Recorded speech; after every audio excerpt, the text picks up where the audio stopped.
Halo Rama, selamat datang kembali Nak. Gimana keadaan kamu sejak pertemuan terakhir? Oh iya, ini selesai loh bisa ketemu lagi. Alhamdulillah baik. Iya, tapi ya itu kadang suka kewalahan aja sih bu.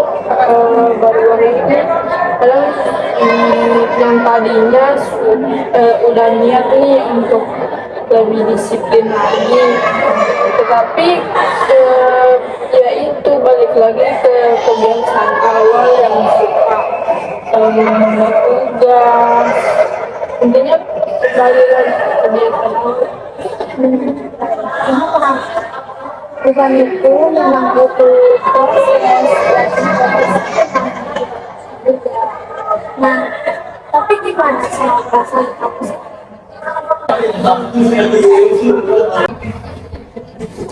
Yang jujur yang ini rasanya tuh campur aduk. Di satu sisi nih bu, eh, saya ingin lebih teratur mengatur waktu, tapi di sisi lain saya tuh suka kelelahan dan rasanya tuh pengen semangat terus. begitu ya. Jadi kamu merasa ada hubungan tarik menarik antara kamu pengen produktif, tetapi kamu jadi kesulitan untuk mengatur waktu. Kalau begitu, kita coba cari jalan tengahnya hari ini ya nak, supaya keduanya bisa seimbang, ya. Ya bu, saya pengen banget bisa gitu. Saya kayak bisa produktif dan juga punya uang buat makan.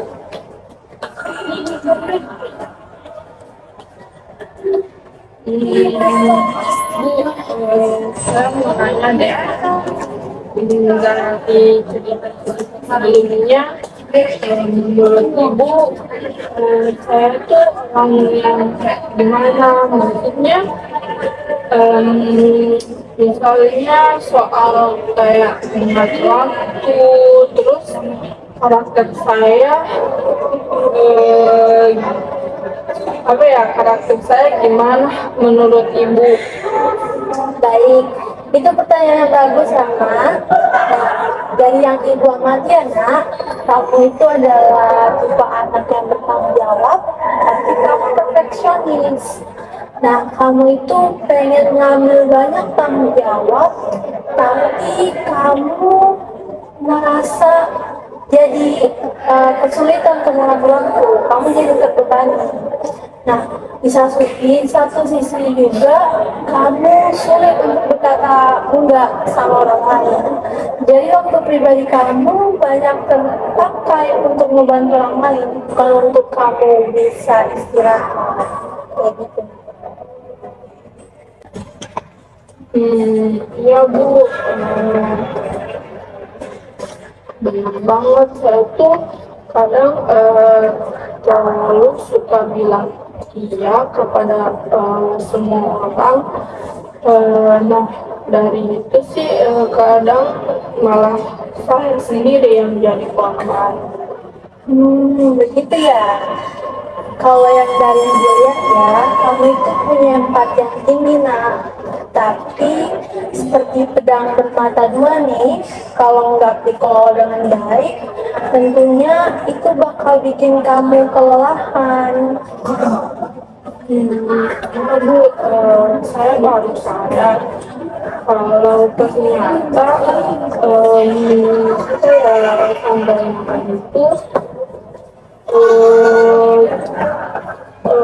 apa ya bu, suka ngabisin waktu dan tenaga saya bu.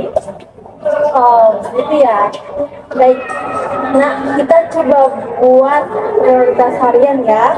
Misalnya nih, kamu ambil kertas, lalu di kertas itu kamu tulis. Pertama, ibu contohin ya.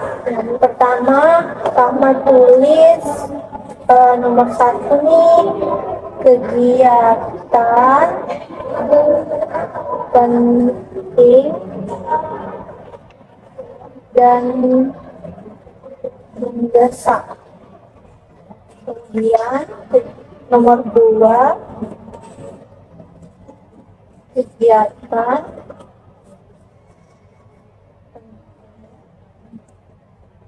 tapi bisa ditunda. Kemudian kegiatan atau nomor 3, kegiatan yang penting tapi menyenangkan. Nah, Rahma bisa lihat, nah, jadi ini Rahma nanti coba tulis di rumah. Kalau udah nyampe ya, Rahma buat penomoran kegiatan apa aja nih yang penting. Nomor pertama ya, yang penting dan mendesak. Kemudian nomor kedua, kegiatan yang penting tapi bisa ditunda dulu. Kemudian kegiatan nomor 3 tuh kegiatan yang nggak penting tapi menyenangkan.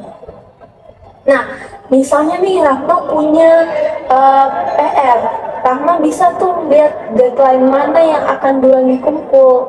Jadi Rahma bisa kerjakan dulu nih tugas yang harus dikerjakan, yang akan dikumpulkan nanti, deadline yang dekat. Dan untuk tugas-tugas lain, Rahma bisa kerjakan sesuai dengan deadline yang akan dikumpul sesuai urutannya. Misalnya, ada tugas matematika yang harus dikumpul hari Rabu, tapi ada tugas IPA atau tugas geografi ini misalnya ya, yang harus dikumpul pada hari Selasa.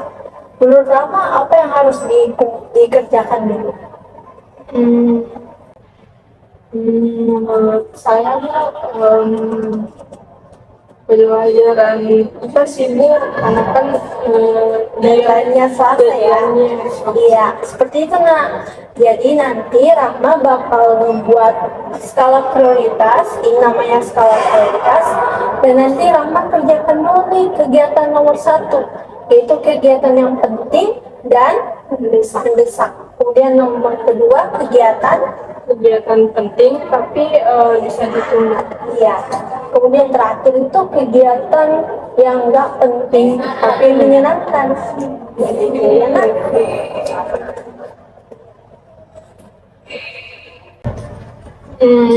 Jadi Bu, saya harus nih buat skala prioritas seperti yang tadi Ibu jelaskan.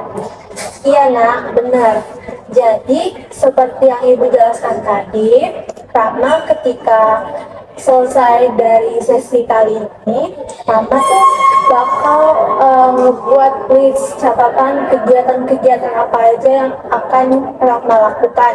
Misalnya nih dalam satu hari ada kegiatan yang Rahma tuh harus kerjain, misalnya pertama ngerjain tugas bahasa Indonesia, dan yang kedua membantu mama kamu memasak, dan yang ketiga nge-scrolling TikTok. Itu contoh kegiatan dalam satu hari yang akan kamu lakukan. Nah, kalau kita mulai dari skala prioritas yang telah Ibu bantu jelaskan tadi, kegiatan mengerjakan tugas bahasa Indonesia itu termasuk dalam kegiatan mendesak dan penting. Nah, kenapa? Karena itu harus segera dikumpulkan. Misalnya ini deadline-nya adalah hari Rabu, sedangkan tugas untuk membantu mama kamu masak itu termasuk dalam kegiatan penting tapi bisa ditunda dulu. Kenapa? Karena itu bisa kamu lakukan ketika kamu bisa mengatur waktunya. Misalnya nih, kamu bakal ngebantu mama kamu untuk memasak ketika kamu udah selesai ngerjain tugas bahasa Indonesia tadi. Sedangkan kegiatan scrolling TikTok itu termasuk dalam kegiatan yang ketiga. Apa tuh? Kegiatan menyenangkan tapi tidak penting. Tidak penting, ya benar. Jadi nge-scroll TikTok itu termasuk dalam kegiatan menyenangkan tapi nggak penting. Jadi itu bukan prioritas utama kamu untuk dilakukan gitu nak. Iya sih Bu, tapi malah yang tadi Ibu sebutkan yang ketiga itu saya kerjain di luar Bu. Jadi gimana? Itu yang kita mau benar. Jadi nanti ketika Rahma membuat skala prioritas nih, list kegiatan Rahma yang akan dilakukan, nanti Rahma coba tandain pakai spidol warna-warni. Misalnya nih kegiatan mendesak dan penting, Rahma tandai dengan warna merah. Kemudian untuk kegiatan penting tapi bisa ditunda dulu, bisa Rahma kasih warna kuning. Dan yang terakhir untuk kegiatan yang menyenangkan tapi nggak penting, bisa Rahma tandai dengan warna hijau. Nah, sehingga dari warna-warna tadi nih, Rahma bisa nih memetakan, oh yang warna merah dulu yang harus aku kerjain karena itu adalah kegiatan yang penting dan mendesak.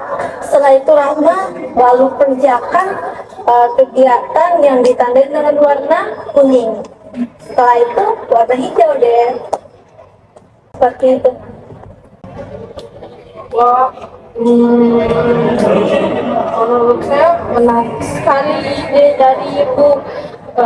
Jadi kayak visual gitu ya. Saya sih suka banget sama warna. Jadi kayaknya saya akan lebih semangat ya. Iya nak, dulu saat ibu masih sekolah nih, ibu juga punya kasus yang sama seperti kamu. Ibu juga ngalamin hal yang sama.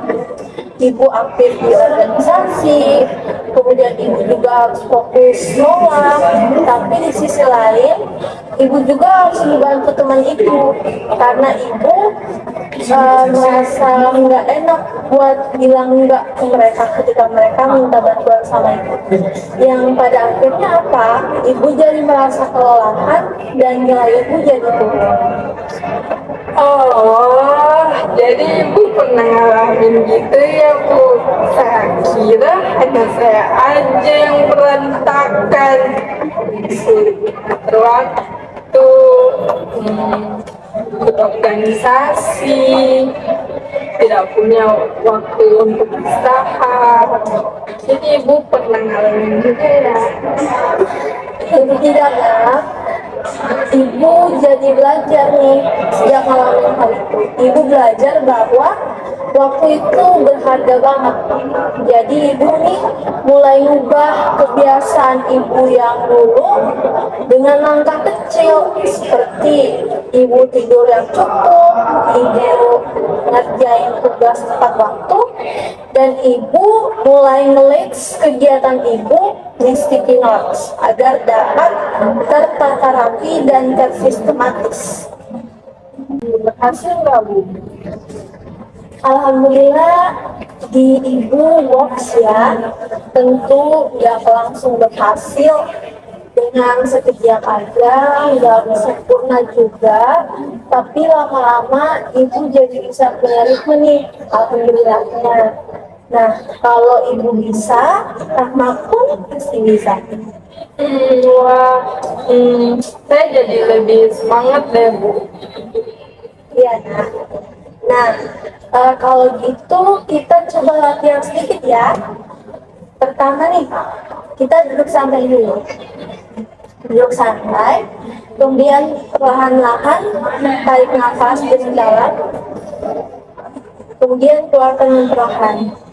Nah, sekarang Rahma, nak, bayangkan di depan kamu ini ada meja belajar kamu. Kemudian di depanmu ada tugas kamu. Kamu biasanya merasa seperti apa?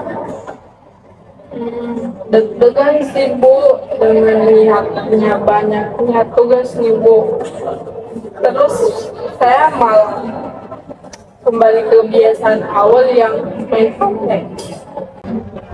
Oke, kalau begitu Rahman coba tulis dulu satu kalimat aja di kertas, satu kalimat aja, dan coba beritahu ibu gimana perasaannya setelah menulis itu. Oke? Bu, saya tulis dulu ya, Bu. Iya.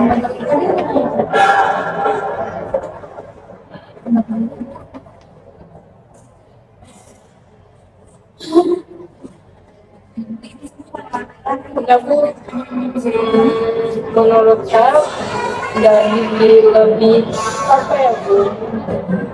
Lebih ringan, terus kayak beban di dada tuh lebih berkurang, Bu. Oke, baik. Nah, jadinya setiap kali Rahma merasa cemas saat belajar, Rahma boleh banget dan ibu senangin banget untuk praktikin latihan tadi. Jadi Rahma ketika merasa cemas nih dalam belajar, coba dulu nak untuk tarik nafas perlahan, kemudian keluarin, lalu Rahma bayangin kalau Rahma itu udah selalu selangkah lebih dekat ke selesai, untuk tugasnya itu bakal lebih dekat lagi untuk dapat diselesaikan. Nah, dengan latihan seperti ini akan membuat otak Rahma merasa lebih rileks dan membuat Rahma merasa fokus. Seperti itu. Wah, tekniknya keren banget, Bu. Nanti selepas pulang dari sini saya bakal coba nanti malam, Bu. Bagus. Itu namanya desensitisasi sistematis. Nah, teknik ini nak membantu pikiran dan tubuh kamu biar bisa lebih rileks nih sama situasi yang biasanya ngebuat kamu stres. Nah, kemudian nak, kita coba dulu nih lihat dari sisi lain ya. Misalnya kamu masih merasa kesulitan untuk mengatur waktu. Menurutmu apa yang akan kamu rasakan 3 bulan ke depan? Mungkin saya makin cepat lelah, terus mungkin kayaknya nilai saya bakal turun dan akan berakibat juga gak percaya diri sih, Bu.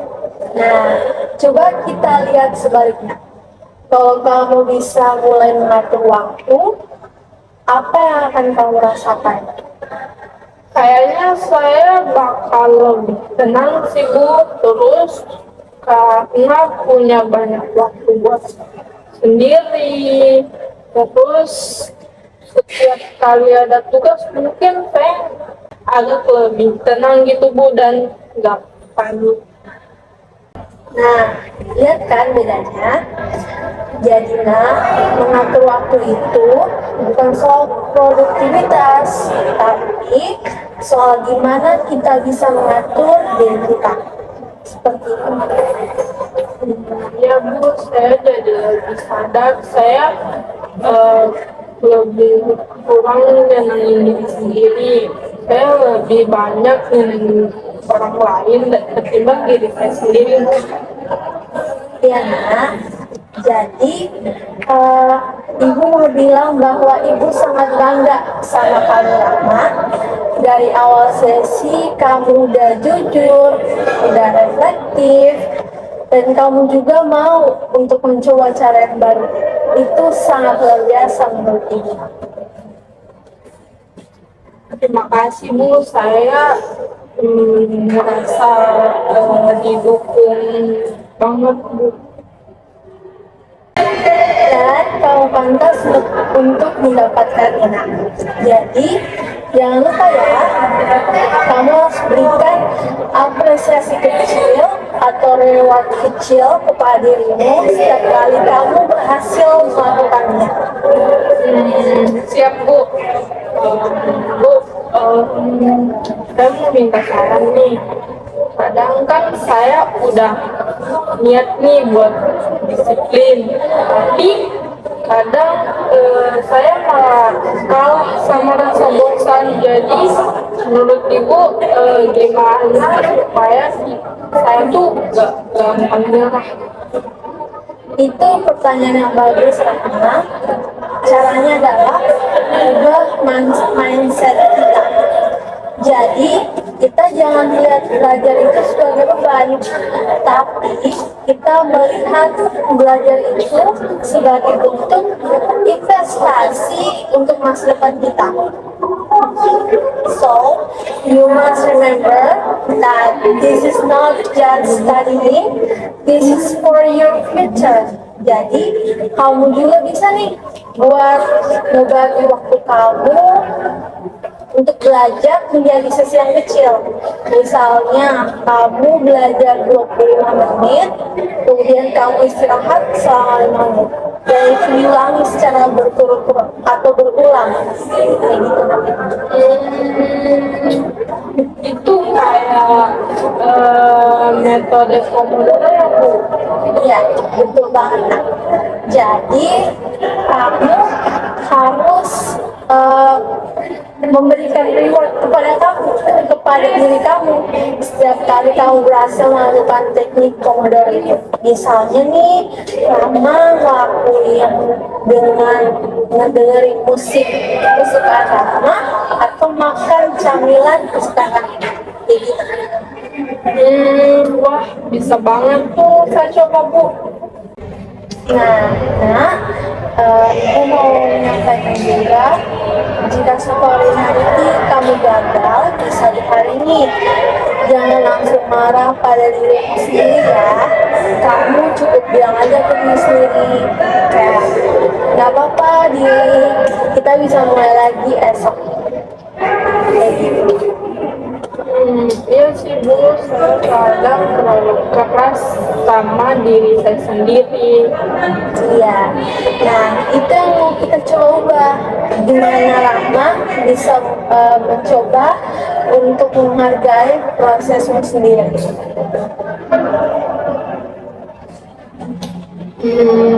Saya ingin lebih bisa mengatur waktu sih Bu, agar nilai saya nih di semester depan lebih meningkat. Oke, baik. Kalau begitu kita coba nih untuk merumuskan tujuan secara nyata dulu ya. Menurut Rahma, tujuan umumnya itu apa? Saya ingin mengatur waktu Bu, supaya nilai saya nih di semester depan lebih meningkat. Oke, kalau begitu kita rumuskan dulu ya tujuan khususnya, yaitu langkah-langkah kecil apa aja nih yang Rahma bisa lakukan untuk mencapai tujuan umum tadi. Mungkin dengan mengatur waktu belajar saya mungkin 30 menit per hari Bu. Oke, baik. Silakan Krisna, langkah-langkah kecil yang akan Rahma lakukan nih buat mencapai tujuan umum tadi. Baik.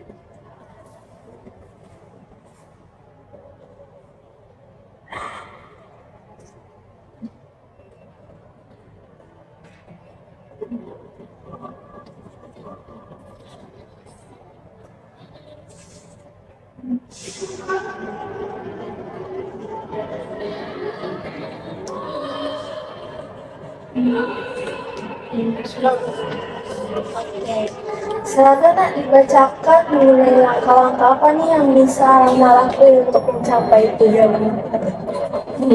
Ini sih dari masih rencana awal sih Bu. Yang pertama, membuat jadwal belajar 30 menit per hari. Mungkin lebih, tapi ini masih ketentuan awal. Terus mungkin saya juga akan mendownload atau membuat manual dengan menggunakan to-do list harian, atau misalkan kan banyak aplikasi to-do list. Terus mungkin saya akan juga membuat manual, bisa ditempel di dinding kamar saya, Bu. Terus kan saya kurang tidur, Bu, kurang istirahat juga, jadi mungkin tidur maksimal jam 11 malam kayaknya saya akan coba lakukan. Terus yang paling berpengaruh juga kayaknya membatasi main HP saat belajar, dan juga yang ini lebih berpengaruh juga sih, Bu, untuk aktivitas belajar saya supaya lebih meningkat. Ya. Melakukan refleksi setiap minggu malam. Oke. Wah, luar biasa sekali ya.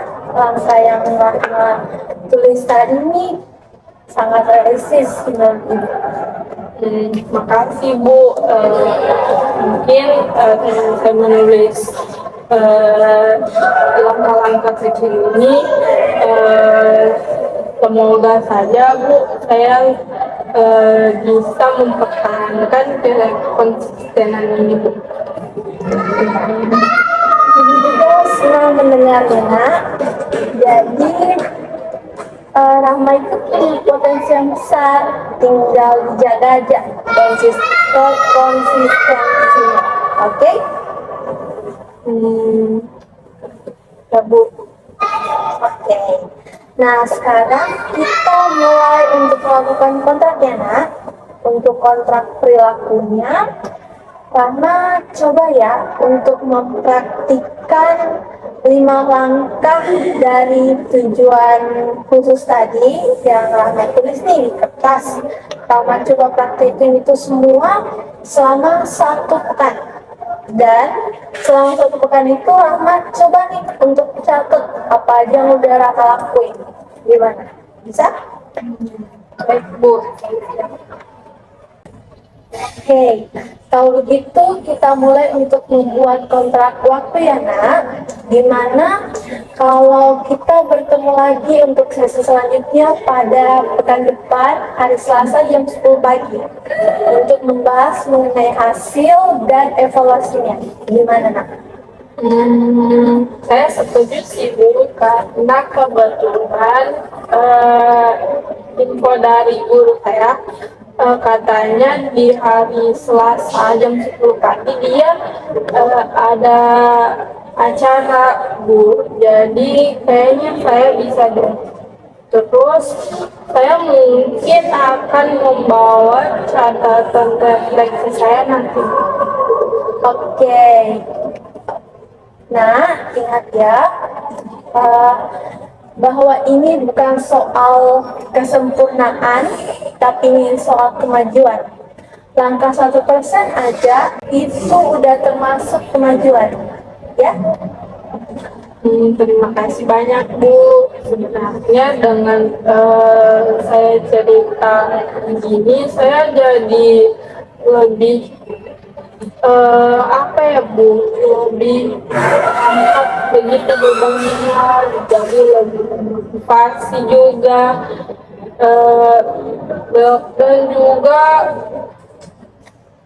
lebih plong, Ibu. Oke, Nak.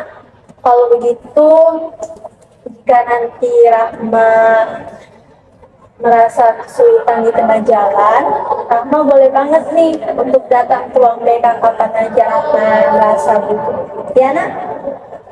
Baik, Bu, kayaknya iya, saya mungkin akan lebih sering datang ke sini agar saya bisa apa ya Bu, menceritakan keluh kesah saya di sekolah, di rumah, dan mungkin juga saya karena apa ya supaya saya juga dengan cerita begini supaya nggak terlalu terbebani begitu bisa karena kadang saya juga suka stres begitu Bu. Jadi kayaknya dengan saya cerita dengan ibu apapun yang terjadi dalam hidup saya, masa apapun itu pas cerita sama ibu jadi lebih terangkat begitu bebannya, jadi tidak terlalu berat. Oke, Ibu senang mendengarnya, Nak. Kalau gitu, sampai jumpa di pertemuan selanjutnya ya, Nak, untuk sesi selanjutnya. Baik Bu, terima kasih udah mendengarkan keluh kesah saya, cerita-cerita yang mungkin kebanyakan masalah daripada senang-senangnya. Terus juga sudah terima kasih juga sudah mau memberikan apa ya Bu, memberikan jalan dari masalah-masalah saya, sudah mau memberikan apa ya motivasi, sudah juga mau memberikan apa ya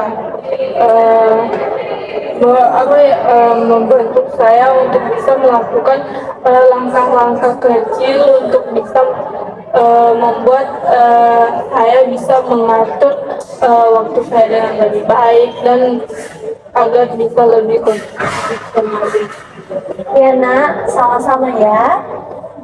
Ya Bu, terima kasih.